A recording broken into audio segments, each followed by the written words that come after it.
Steepletop, the former home of the poet Edna St. Vincent Millay in Austerlitz, NY, is overseen by a society that said it does not have enough money to maintain the site and keep it open to visitors. CreditNathaniel Brooks for the New York Times, May 14, 2018. Austerlitz, NY, Edna St. Vincent Millay sought refuge from life in a roaring Greenwich Village, with its abundance of distractions standing between her and her work. The poet found it here, on a spread of hundreds of acres hidden away in billowing terrain of impossibly green pastures and endless woods.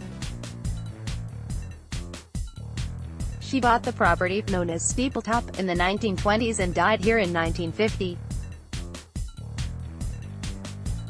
Even so, her jar of witch hazel sits on the shelf above her bathroom sink, next to a bottle of pills. Her Remington typewriter is in the salon.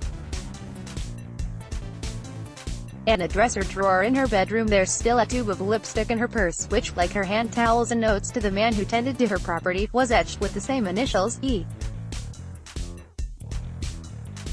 Saint. VM. You feel like she could walk in at any moment, Holly Pepe, her literary executor, said as she perused Millay's second-floor library, crowded with books and a pile of faded newspapers. A hand-lettered sign demanding silence hung from the ceiling. "This is like a sanctuary," Ms. Pepe said. It's the Holy Grail. Steepletop, named for the pink-flowered steeple bush plant that grows wildly here, has been open to the public since 2010. The aim has been to allow the many who continue to read Millay's writing to explore the setting featured in much of her work, as well as deepen the understanding of the many more who know Millay only for her most famous lines, "My candle burns at both ends," or from what they learned in high school. But the Edna St. Vincent Millay Society, which oversees the property, is in financial crisis. It operates on a shoestring budget, with only one full-time employee and two part-time helpers, but Steepletop has been running at a loss. The society said that it might be forced to close the property at the end of the year. Image Millay in Washington Square Park, near her famously slim piece of Greenwich Village real estate, a 9-foot-wide townhouse at 75.5 Bedford Street. Credit Alfred Eisenstadt, The Life Picture Collection, via Getty Images. The Millay Society said it costs about $225,000 to operate the property every year, yet it only makes about $75,000 from paying visitors and donations. The society is aiming to raise at least $1 million. In her time, Millay had gained a status comparable to that of a rock star. Early on, she surprised the literary community that struggled to believe a young, flame-haired woman could write poetry with a sophistication and world-weariness thought to be something only an experienced man could offer. She found wealth and fame, becoming known for her passionate romantic life as boundless as her revelry, which she even imported to her secluded retreat some 130 miles from New York City. She once wrote in her journal that the flowers by the pool were watered with gin. "She had a rich life, a whole life," said Tyne Daly, the actress and a member of the Society's board. Strolling the grounds of Steepletop allows visitors to have a better understanding of her experiences and inspiration.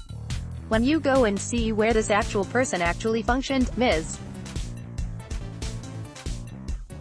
Daly said, "you begin to understand her as a person as well as a poet." Millay was raised on the coast of Maine, along with two younger sisters, by a single mother who worked as a traveling nurse.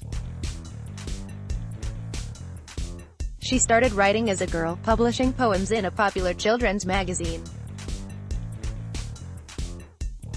She attracted attention in literary circles with the poem, Renaissance, which she submitted to a competition hoping to win a cash prize. She did not win, but the poem was published and widely praised. She was among the first women to win the Pulitzer Prize for Poetry, and wrote plays and a book of prose published under the pseudonym Nancy Boyd, but with a foreword by Edna St. Vincent Millay. Scholars described Millay as a thoroughly modern woman whose complexity and progressive outlook make her work prime for rediscovery. She was largely known for her poems on love and nature, yet also wrote about gender equality, social justice and discrimination. At Steepletop, Millay's Remington typewriter is in the salon, and the library is crowded with her books and piles of faded newspapers. CreditNathaniel Brooks for the New York Times. In her work, she subverted typical gender roles, casting women as pursuers of men they desired instead of the other way around. In her life, she had a husband, Eugene Jan Boissevain, who, scholars said, put her and her work above all else, whether it meant bringing her breakfast in bed or not objecting to her having a relationship with a man outside their marriage, believing it inspired her writing.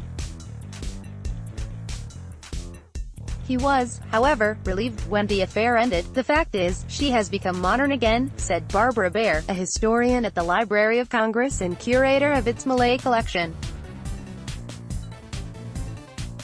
"There's so much about her that is akin to issues of concern to millennials, self-identity issues, finding your place in the world." In Manhattan, Millay has long been associated with a famously slim piece of real estate, a 9-foot wide townhouse at 75.5 Bedford Street in Greenwich Village.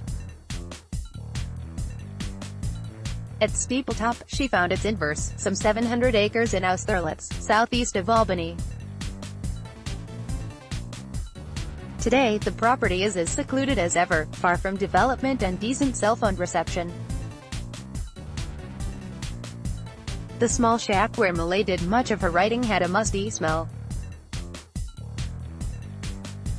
In the kitchen, stuffing spilled from the salmon-colored Naugahyde cushions that had been installed as part of a makeover by Lada's Home Journal in exchange for a feature on Millay's domestic life. The homesteads of some literary figures offer only a facsimile of the way a person lived, as possessions were sold or lost and buildings eroded. But Millay drank from wine glasses in the cupboard, the art and trinkets in the dining room were collected on her travels, and she had curled up on the comfy chair in the library. The end of Millay's life was defined by pain and struggle, and she holed up at Steepletop to soak up the natural splendor. CreditNathaniel Brooks for the New York Times. You see how life was lived on this property. Ms. Pepe, the literary executor, said as she walked the sprawling grounds on a recent afternoon. As the literary executor, she is responsible for managing the works Millay left behind. More than that, Ms. Pepe said, you end up being the person who is the keeper of the flame. It is a role that had once belonged to Millay's sister Norma Millay Ellis, who cast herself as a fierce guardian of her sister's legacy. Ms. Pepe reached out to Ms. Ellis as a graduate student hoping to write a dissertation on Millay. As he remembered the protective sister trying to scare her off when she called.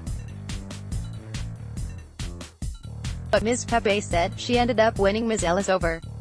She stayed at Steepletop with her, reciting sonnets and sharing stories. Once, Ms. Ellis asked Ms. Pepe, who was similar in stature to Millay, to try on her sister's evening gowns. Ms. Ellis spent decades at Steepletop. Yet, for all that time, she lived as if she were a guest. She hung her clothes on the shower rail rather than take up space in the closet. She took pains to not disturb her sister's possessions. The environment in which Millay lived became suspended in amber. Millay's life, toward its end, became defined by pain and struggle. Treatment for an injury led to a morphine addiction. The death of her husband was debilitating. She holed up in Steepletop, where she soaked up the natural splendor she saw from her window as she grieved. But up until she was found dead at the base of the stairs, apparently from a heart attack, she continued to write, leaving behind work, including a poem the Saturday evening. Post had commissioned to commemorate Thanksgiving in 1950, from the apprehensive present, from a future packed with unknown dangers, monstrous, terrible and new, let us turn for comfort to this simple fact. We have been in trouble before, and we came through.